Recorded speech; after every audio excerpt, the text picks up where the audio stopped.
नमस्कार मित्रांनो, तू ही रे माझा मितवा मालिकेच्या आजच्या भागामध्ये तुम्हा सर्वांचे स्वागत आहे. तर आजच्या या भागामध्ये राकेश दारू पीत बसलेला असतो आणि म्हणतो की ईश्वरी ईश्वरी, माझी इंदोरी जिलेबी, काय करू मी तुझं. खरंच आज जे दिसत होतीस ना, इतकी कातील दिसत होतीस ना, खरंच. पण एकच खंत आहे, या राकेशने कित्येक मुलींना मिळवलं, कित्येक मुली ह्या राकेशच्या पायाखाली आल्या, परंतु तू माझी इंदोरी जिलेबी तू कधी या राकेशची झाली नाही. आणि त्याचंच सगळ्यात मोठं दुःख मला होतं. राकेश कधीही तुला मिळवू शकला नाही आणि तो पुन्हा स्वतःवरतीच रागवत असतो आणि दारू पित असतो. नंतर म्हणतो की तो चिंटुकल्या मला काहीही मिळवू देत नाही, ना तुला मिळवून देत, ना पैसा, ना प्रॉपर्टी, ना काहीच त्या चिंटुकल्याने मला मिळवून दिलेलं नाही. आणि म्हणूनच त्या चिंटुकल्याला मला आता कायमचं संपवायचं आहे. काही झालं तरीही त्या चिंटुकल्याला आता मी सोडणार नाही आहे. त्याचे या बॉम्बच्या साह्याने तुकडे तुकडे करून टाकणार आहे मी. आणि एकदा की तो संपला ना, की मग काय, माझी इंदोरी जिलेबी ही कायमची माझी होणार आहे. एकदा की तो चिंटू संपला की कायमची इंदोरी जिलेबी माझी ईश्वरी माझी होणार.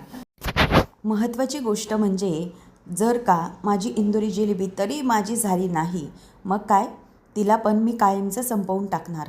तिलाही असंच मी संपवून चिंटूच्या बरोबर पाठवून देणार. दोघांनाही स्वर्गात पाठवणार मी.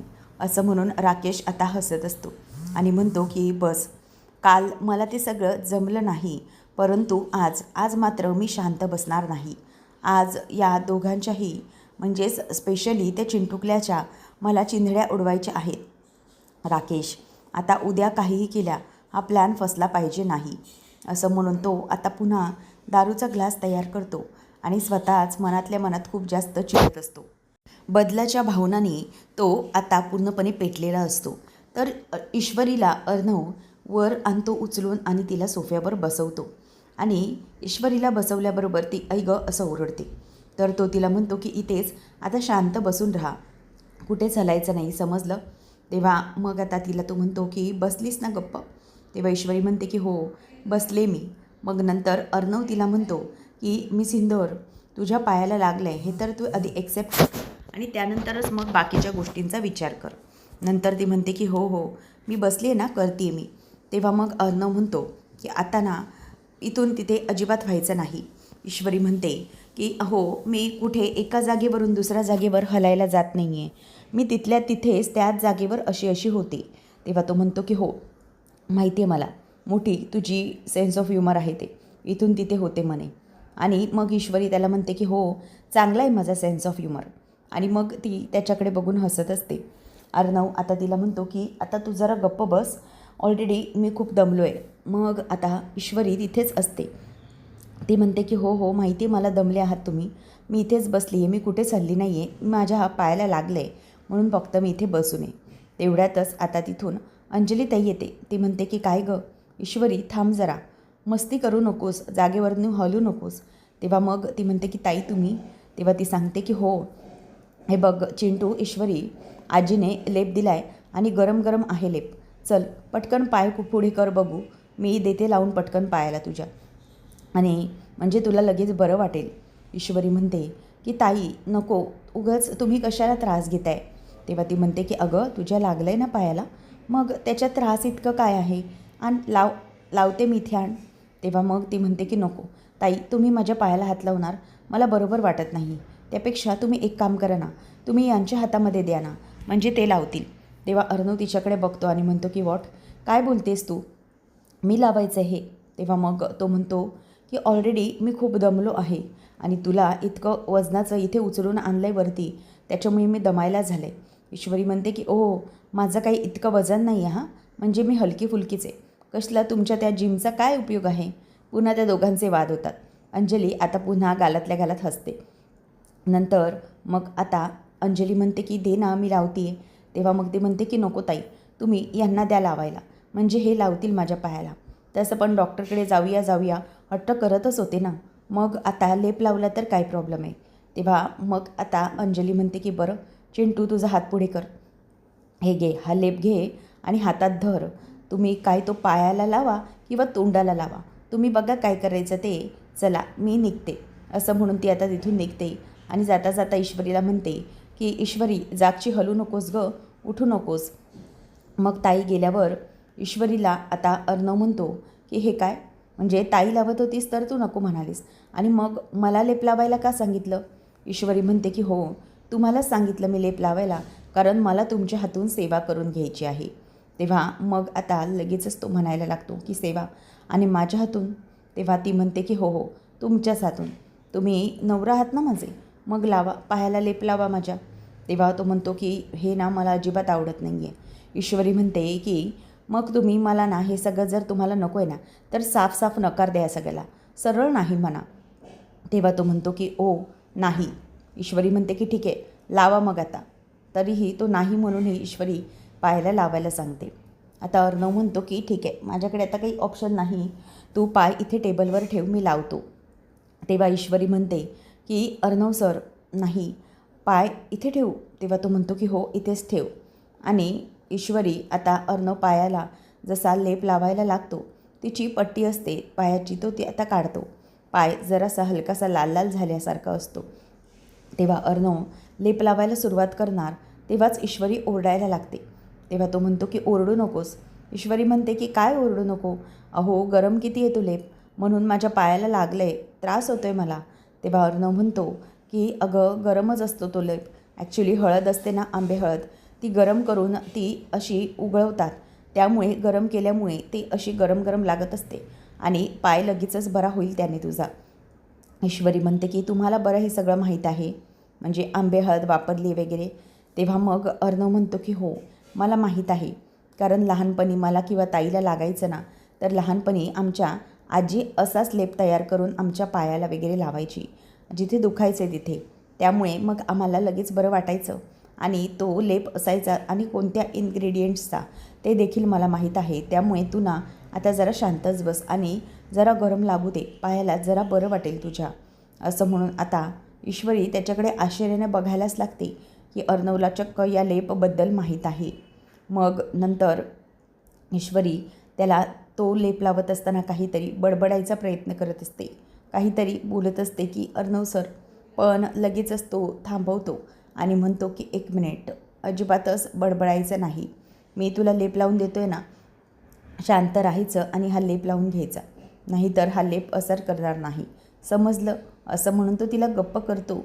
ईश्वरी पण आता गप्प बसलेली असते आणि अर्णव ईश्वरीच्या पायावरती अलगद फुंकर मारत असतो आणि हे सगळं पाहून ती गालातल्या गालात आता हसत असते. अर्णव देखील तिच्याकडे हसत बघत असतो. त्यानंतर आपल्याला पाहायला मिळतं की इकडे उदयकांत हा त्याच्या भावासाठी म्हणजेच रमाकांतसाठी येत असतो. तेव्हा त्याला ताट घेऊन म्हणतो की हे घे दादा, चल उपाशी असशील ना, जेवण करून घे, भूक लागली असेल तुला, चल मी तुला भरवतो. तेव्हा मात्र रमाकांतला ते जेवण मान्य नसतं. तो म्हणतो की नाही, नको आहे मला, तू घेऊन जा. तेव्हा मग लगेच तो म्हणतो की अरे दादा, असं कसं चालेल, हे तुला जेवावंच लागेल, अरे असं करू नकोस, म्हणजे मला पाप लागेल की मी मोठ्या भावाला उपाशी ठेवलं म्हणून. आणि काय रे, मलाही भूक लागली आहे, मग मोठा भाऊ जेवल्याशिवाय हा लहान भाऊ तरी कसा जेवणार ना, त्यामुळे चल जेवण घे, आ कर आ. पण तो काही ऐकायला तयार नसतो. तो म्हणतो की तुला जेवायचं आहे तर तू जेव, परंतु मला नको आहे. पण उदयकांत काही ऐकायला तयार नसतो. त्याला माहीत आहे त्याच्यामध्ये औषध असतं आणि म्हणूनच तो मुद्दामच हे सगळं करत असतो. आता उदयकांत म्हणतो की दादा घे, जेवून घे, असं करू नको, अरे उपाशी राहिल्याने तुझी तब्येत बिघडेल ना, मग कसं काय राहशील तू, त्यामुळे चल, असं उपाशीपोटी राहून काहीच होत नाही, चल जेवून घे. पण तरीही तो ऐकत नसतो. तो म्हणतो की नाही, एकदा तुला सांगून कळलं नाही का, नाही म्हणून. तेव्हा मग आता रमाकांतवर तो चिडतो, तुला एकदा सांगितलेलं लक्षातच येत नाही आहे ना. तेव्हा आता हे सगळं होत असताना बाबा म्हणतात की नको आहे मला जेवण. तेव्हा तो म्हणतो की गपचूप जेवायचं, समजलं ना, मी तुझा हात सोडणार नाही आहे, तुला जेवायचं आहे तर माझ्याच हातून जेवावं लागेल, चल लवकर. काय तू मोठा भाऊ असूनही स्वतःच्या हाताने जेवू शकत नाही, लहान भावाला जेवून भरवावं लागतं आहे. असं म्हणून आता तो चमच्याने त्याला जेवण भरवतो, परंतु बाबांनी तो जो घास असतो तो तोंडातच धरून ठेवलेला असतो. उदयकांत त्याला म्हणतो की चल चल लवकर खाऊन घे, परंतु तरीही बाबा त्याच्याकडे रागाने बघत असतात. तेव्हा उदयकांत ओरडतो की खा ना घास, तोंडातच का भरून ठेवला आहे, खा घास असं म्हणून आता तो मुद्दाम घास गिळल्याचं नाटक करतो, परंतु तो घास त्याने खाल्लेला नसतो. उदयकांत आता वैतागतो आणि म्हणतो की हे बघ, ताट ठेवलं आहे मी इथे, आता घे खाऊन स्वतःच्या हाताने, आणि नाहीतर बघ काय करतो मी तुझं ते, खाऊन घे गुपचूप असं म्हणून तो आता एका उजव्या हाताची रशी अलगदशी सोडतो आणि त्याला खायला लावतो. म्हणतो की माझा सगळा मूड खराब केला, मला माझा खंबा संपवायचा आहे. तर इथे आता रमाकांतला माहीत असतं. रमाकांत म्हणतो की याला काय वाटतं, मला काही समजत नाही आहे, हा वल्लरी आणि याचाच प्लॅन असणार आहे. या जेवणामध्ये याने गुंगीचं औषध मिक्स केलेलं होतं आणि मग हे खायला घालून मी बराच वेळ झोपून राहीन काही तास, आणि मग यांना यांची कामं करता येतील यासाठी हे सगळं करतायत माझ्यासोबत. पण नाही, काही झालं तरीही मी शांत बसणार नाही. आता तो जो घास असतो तोंडातला तो ते थुंकून देतात बाजूला. नंतर ईश्वरी आता खूप सारी ताटामध्ये संत्री घेऊन बसलेली असते. मामा म्हणतो की ईश्वरी, अगं तू आता जेवलीस ना, मग इतकी सगळी संत्री खाणार आहेस एकटी तू? ती म्हणते की नाही नाही मामा, ही संत्री खाण्यासाठी नाही आहेत. मग मामा म्हणतो की नक्की मग कशासाठी? तेव्हा ईश्वरी म्हणते की मी ना या संत्र्याचा हलवा बनवणार आहे. मामा म्हणतो की वा, संत्र्याचा हलवा? तेव्हा ती म्हणते की हो, ॲक्च्युली मामा उद्या फायनल राऊंड आहे ना कॉम्पिटिशनचा, आणि मग आपली संस्कृती प्रत्येकाला सादर करायची आहे. त्यासाठी मग मी आपली जी विदर्भातल्या संस्कृतीत कसं जेवण असतं, आपली गरम गरम झुणका, थालीपीठ, भाकरी, आणि त्याचबरोबर आपला जो पाटवडी रस्सा आहे आणि आपला विदर्भातला स्पेशल भात, हे सगळं मी उद्याच्या गोष्टीमध्ये सादर करणार आहे. आणि स्वीट डिश म्हणून मी ही संत्र्याची मस्तपैकी हलवा बनवणार आहे. म्हणजे सगळे पदार्थ कसे आपल्या स्टाईलने बनतील. आणि मॉडेल्सचं काय झालं असं मामा विचारतो. तेव्हा मध्येच मनात विचार येतो या नम्रताच्या की ही ईश्वरी ही पण किती बावळट आहे ना. म्हणजे उद्या जे काही करणार आहे ना त्याचा प्लॅन ही आजच सांगून बसली. म्हणजे उद्या जे काही करणार आहे त्यामध्ये आम्ही पण हिचे कॉम्पिटिटर आहोत हे ही कसं काय विसरली, जाऊ दे. तेव्हा मग मामा म्हणतो की पण ईश्वरी, प्लॅन चांगला आहे तुझा, पण मला जरा सांग की तू या मॉडेल्सचं काय उद्याचं? तेव्हा ती म्हणते की हो, ॲक्च्युली मॉडेल्स मागवणार होते ते लोक, परंतु एक प्रॉब्लेम झाला, मॉडेल्सना ऐन वेळेला येत नाही, म्हणून आम्हालाच आमचे मॉडेल बनायचे आहे आणि संस्कृती सादर करायची आहे. तेव्हा मग लगेचच तो म्हणतो की अच्छा, म्हणजे मॉडेल तुम्ही बनणार? अर्णव म्हणतो की हो, म्हणजे ते ड्रेस डिझायनिंगचं वगैरे अर्णव सर बघतील आणि बाकी हे जे काही पदार्थ बनवायचेत ते मी घेऊन जाईन. तेव्हा मग नमू म्हणते की हो बाबा, मॉडेलही आम्हीच असणार आहोत, काळजी करू नका. नंतर मग आता बाबा म्हणतात की हो हो, अगदी उत्तम असणार आहे सगळं म्हणजे. तेव्हा आकाश म्हणतो की हो डॅड, म्हणजे मॉडेल हे लोक हे सगळं असं असणार आहे, म्हणजे ह्याच मॉडेलिंग करणार आहेत आणि आम्ही कॉस्ट्यूम त्यांचे डिझाईन करायचे आहेत. तेव्हा हे सगळं ऐकल्यानंतर मामाला आकाश म्हणतो की हो, म्हणजे आपल्याला फक्त जेवण घरून बनवून घेऊन जायचं आहे, सगळं एल्स तिकडे आपल्याला जाऊन कॉम्पिटिशनमध्ये सादर करायचं आहे, इतकाच चेंजेस आहे फक्त, बाकी काही नाही. मामा म्हणतो की ओके ठीक आहे, म्हणजे यांच्या मॉडेल पण याच आणि ह्याच सगळ्या संस्कृती सादर करणार. मामाला ईश्वरी म्हणते की हो तसंच आहे ते सगळं, म्हणजे आम्हाला इथे पदार्थ घरातच बनवून तिथे सादर करायचे, तिथे आम्हाला वेळ नाही आहे असं म्हणून आता ईश्वरी सगळं सांगते. नमूच्या मनामध्ये दुसरे विचार सुरू होतात. नंतर इथे वल्लरी आता फोन लावते उदयला आणि म्हणते की काय झालं. तेव्हा इथे उदयकांत हा दारू पीत बसलेला असतो. तिचा फोन बघून म्हणतो की झालं, या बाईने पुन्हा फोन केला. तर मुद्दामच न जेवलेला रमाकांत त्याच्याकडे नजर रोखून बघत असतो की त्याचं काय बोलणं सुरू आहे. तेव्हा मग आता दारूचा पेक भरून तेवढ्यातच तो फोन उचलतो आणि स्पीकरला टाकतो.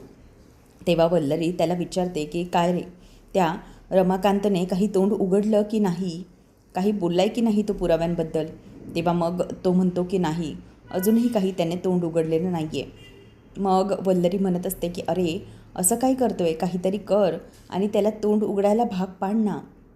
हे सगळं तो रमाकांत ऐकत असतो. मग उदय म्हणतो की अरे असं कसं बोलतं करणार मी त्याला, आता काय तो बोलत नाही तर त्याची जीभ घशातून बाहेर काढून त्याला बोलतं करू का? मग उदयकांतला ती म्हणते की बरं ठीक आहे, एक गोष्ट लक्षात घे, काहीही झालं तरीही तो बोलला पाहिजे आणि त्याचं तोंड उघडलं पाहिजे.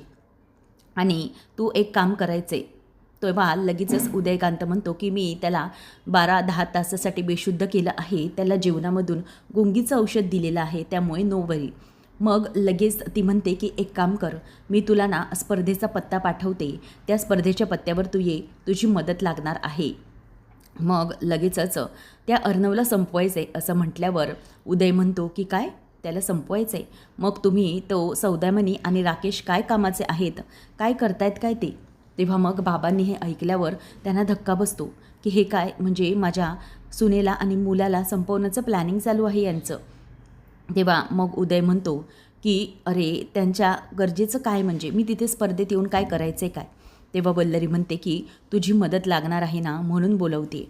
अरे तो राकेश आणि सौदामिनी प्लॅनिंग करत आहेतच, पण हे संपवण्यासाठी आपल्याला काहीतरी करायला हवं. तेव्हा लगेचच आता हे ऐकत असताना तो म्हणतो की मला एक गोष्ट तू सांग, आता मी तिथे येऊन मला काही स्पर्धेत खेळायचं नाही आहे, आपण स्पर्धा नाही खेळत, आपण डायरेक्ट गोळ्यांशी खेळतो, समजलं ना? तेव्हा वल्लरी म्हणते की तुझी ना जरा बडबड बंद कर आणि मी सांगते ते ऐक. आता तसंही तो रमाकांत बेशुद्ध असेल, पण एक गोष्ट लक्षात ठेव की अर्णवला संपवायच्या आत आपल्याला त्याच्याकडून पुरावे कुठे आहेत हे समजलं पाहिजे, कळलं ना? नाहीतर मग काय होईल हे आपल्यालाही कळणार नाही. अर्णव संपायच्या आत ते जे काही त्याला बोलते बंद झाल्याच्या आधीच या माणसाकडून आपल्याला सगळं वधवून घेतलं पाहिजे, नाहीतर आपल्या मागे तलवार असणार आहे.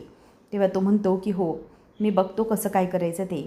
तेव्हा मग वल्लरी म्हणते की ठीक आहे, चल मी तुला पत्ता पाठवते थोड्या वेळात, आता त्या पत्त्यावर तुला म्हणजे उद्या पोचायचे आहे. आणि हो, वेश बदलून ये, नाहीतर पुन्हा एकदा जर कोणाच्या नजरेस पडलास तर पुन्हा तिथे वाट लागेल.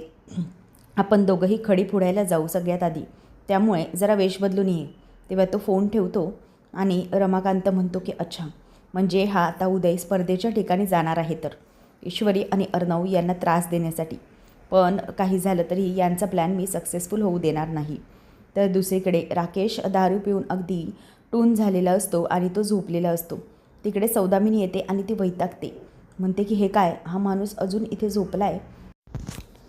नंतर मग ती पाणी ओतते त्याच्या अंगावर आणि त्याला उठवते की काय, उठ राकेश उठ, किती झोपतोयस तू? हा माणूस काय संपवणार आहे त्या अर्णवला, खरंच मला काही समजत नाही आहे. हा दारू पिऊन असाच बेवडा राहील आणि आम्हाला काहीही याचा उपयोग होणार नाही. मला तरी वाटतं की हा काहीच करू शकणार नाही आहे. आता सगळी सूत्र मला माझ्याच हातात घ्यावी लागणार आहेत. नाही, काही झालं तरीही हा माणूस मात्र काही केल्या ऐकणारा नाही आहे. मला माहिती आहे मलाच हे सगळं केलं पाहिजे. त्यामुळे मग आता ती म्हणते की हा बॉम्ब ह्याने ठेवला आहे तरी कुठे? तेव्हा तिचं लक्ष जातं त्या सोफ्याच्या खालीच बॉम्ब ठेवलेला असतो. आता ती म्हणते की अच्छा, म्हणजे हा बॉम्ब आहे, तर या बॉम्बचा उपयोग करून त्या अर्णवच्या चिंधड्या करायच्या आहेत. पण मलाच आता काहीतरी केलं पाहिजे. ती तिथून बॉम्ब घेऊन जाणार तेवढ्यातच आता राकेश आवाज देतो की ओ मॅडम, तुमच्याच्याने काही जमणार नाही आहे, ठेवा ते तिथेच. तुम्हाला काय कळतं आहे काय करायचं आणि काय नाही ते? हा सगळा प्लॅन आहे ना हा या राकेशचा आहे, त्यामुळे तुम्हाला काहीच जमणार नाही आहे, कळलं ना? तेव्हा सौदामिनी म्हणते की राकेश, जर तुला इतकंच आहे तर मग असा दारू पिऊन का पडला आहेस? उद्या तुला त्या अर्णवला संपवायचं आहे, मग तू असा बसून राहून चालणार आहे का? तू जर काही केलं नाही तर उद्याचाही राऊंड तो जिंकणार आणि मग तो त्याची कंपनी परत मिळवणार. हे सगळं कशासाठी केलं हे विसरलास का तू?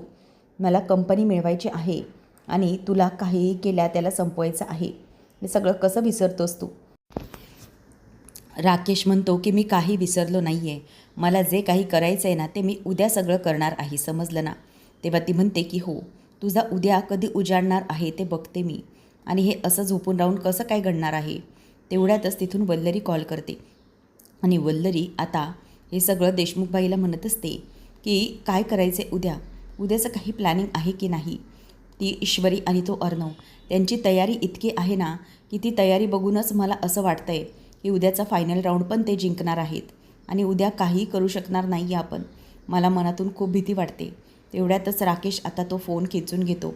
ओ मामी, जे काही करायचं आहे ना ते करा, गपचूप करा, आणि लक्षात ठेवा उद्याचा दिवस हा त्या चिंटुकल्याचा शेवटचा दिवस असणार आहे. त्याला स्पर्धेची जितकी काही तयारी करायची ना ती करून घेऊ दे. वल्लरी म्हणते की म्हणजे तू उद्या मारणार आहेस का त्याला?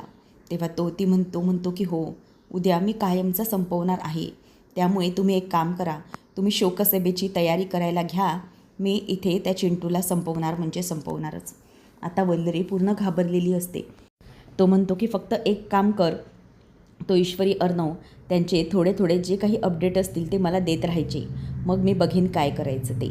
आता तो फोन कट करून टाकतो. वल्लरी घाबरते की बापरे, आता नक्की होणार काय आहे. ईश्वरी आणि अर्णव या दोघांनाही हा संपवणार आहे.